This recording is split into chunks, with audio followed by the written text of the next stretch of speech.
कटोरीची समोरची बाजू आपण शिवायची कशी ते पाहिलेली आहे। आता आजच्या भागामध्ये मी तुम्हाला मागचा भाग कशा प्रकारे शिवायचा तो दाखवते।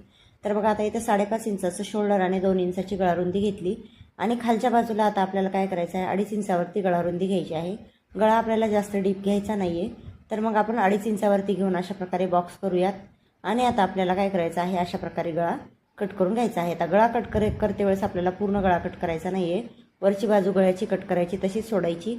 नंतर अस्तरला गळा आपण जोडून घ्यायचा आणि नंतर तो जो भाग आपण शिवायचा सोडला होता तो जोडून घ्यायचा आणि पूर्ण अस्तरला आता हे गळा जोडून घेतलेला आहे मी। जोडल्यानंतर आता पाठीचे टक्स टाकायचे, तर कमरेचा मध्य काढायचा आणि पाठीचे टक्स टाकायचे। आता इथे टाकते वेळेस आपल्याला गळ्याच्या अर्धा किंवा पाव इंचाने कमी आपल्याला पाठीचे टक्स घ्यायचे आहेत, जेणेकरून ते टक्स व्यवस्थित येतील आणि फिनिशिंग पण छान येईल।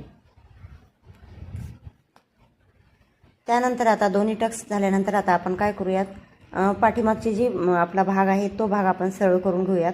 आता इथे बघा, मी स्केलनं दाखवते तुम्हाला की अशा प्रकारे आपल्याला कमी करायचं आहे, म्हणजे व्यवस्थित आपला भाग येतो पाठीचा।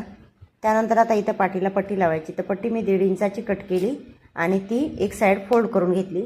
आता आपल्याला इथं काय करायचं आहे, जिथं टक्स आहे तिथं थोडीशी ती पट्टी फोल्ड करून आपल्याला दुमडून घ्यायची आहे। आता दुसऱ्या बाजूलाही तशाच प्रकारे फोल्ड करून दुमडून घ्यायची आणि यावरती एक दाबटीप टाकून खालच्या बाजूला आपल्याला ही पट्टी आपल्याला दुमडून घ्यायची आहे। आता खालच्या बाजूला पट्टी दुमडल्यानंतर पाठीमागचा भाग अशा प्रकारे